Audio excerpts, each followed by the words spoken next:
প্রকৃতিং পরমাম ভয়াং বরদাং নররূপধরাং জনতাপহরাং শরণাগত সেবক শেষকরিং প্রণমামি পরাং জননীং জগতাম গুণহীন সুতানুপরাধযুতান কৃপয়া হদ্য সমুদ্র মোহগাতান তরুণীং ভবসাগর পার করিং প্রণমামি পরাং জননীং জগতাম।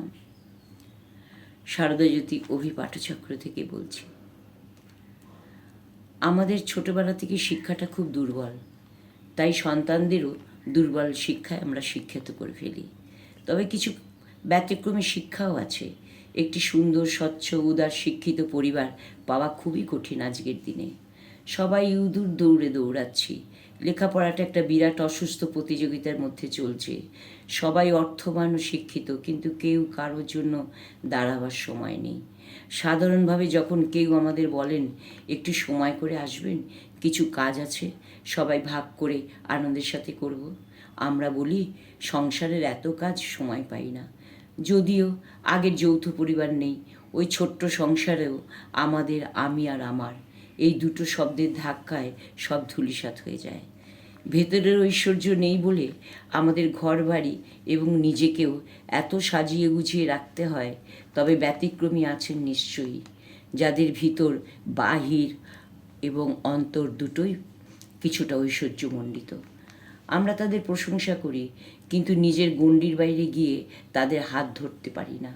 আসলে আমাদের বেশিরভাগেরই সুন্দর সুস্থ ইচ্ছা নেই। যেমন শোনা যায়, সমুদ্রের ধারে বসে যদি ভাবা যায় ঢেউ শেষ হলে স্নান করব, ঢেউ থামবেও না, স্নানও হবে না। তাই আমাদের ঢেউয়ের মধ্যেই স্নান করতে হবে।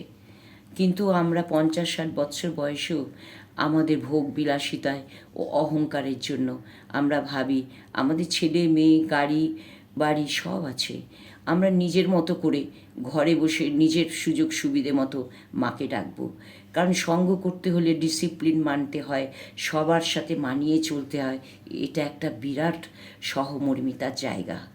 এখানে কেউ আসতে চায় না, কারণ সবাইকে মেনে সবাইকে ভালোবেসে চলতে হবে। এটা যে মার কথা, সব কাজে অংশ নিতে হবে। কিন্তু বাড়িতে বসে থাকলে অনেক সুবিধে, নিয়ম মতন মাকে ডাকতে পারি, নিজের সুবিধে মতন মার কাজ করতে পারি। তাই একটা সুন্দর ইচ্ছা আমাদের পূরণ হতে পারে না। ঠাকুর বলছেন রোগ করতে হয়, জোর করে আসতে হয়। এসে দেখো সংসার ঠিকই চলবে। যারা চায় রাস্তা খুঁজে পায়, যারা আমরা চাই না অজুহাত খুঁজে পাই। দেখবে আমরা সবাই যদি একবার বেরিয়ে পড়ি পরার্থে, তাহলে রাস্তা ঠিকই তৈরি হয়ে যাবে। স্বামী বুধানন্দ মহারাজ বলছেন, ধার্মিক হলে জীবনের সমস্ত মজা মাটি হয়ে যাবে। বলা বাহুল্য, মজা সম্পর্কে আমাদের ধারণাটা এইভাবেই মজার, এবং একথাও বলা যায় যে জীবন সম্পর্কেও একটা অস্পষ্ট ধারণাই বয়ে বেড়ায়। মার অমৃত কথা স্বামী চেতনানন্দ মহারাজের লেখা থেকে বলছি।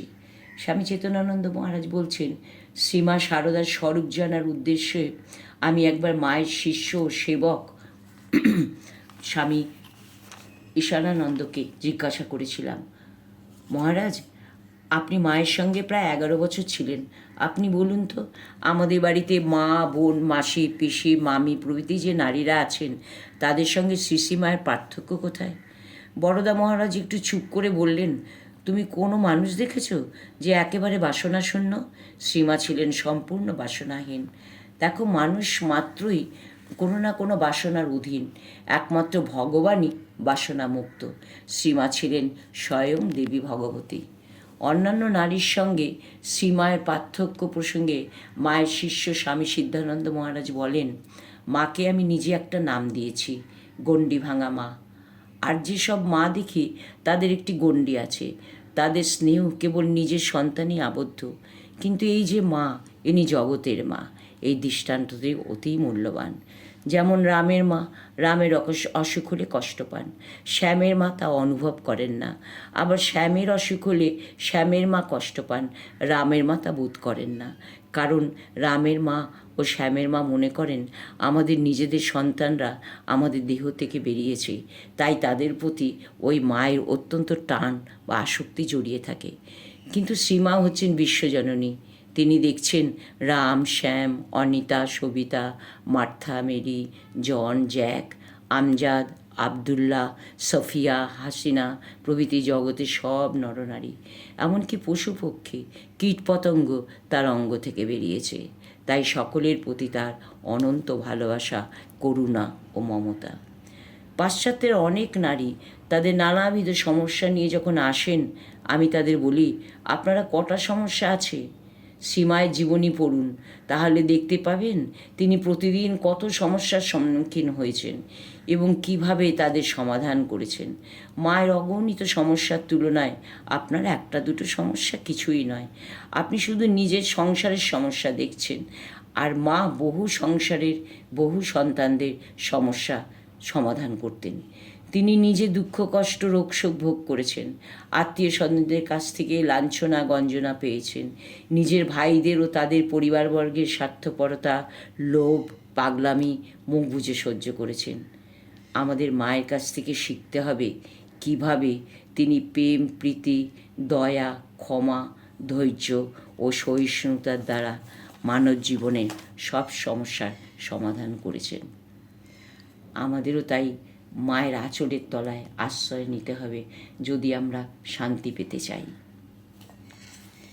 জয়তু মা।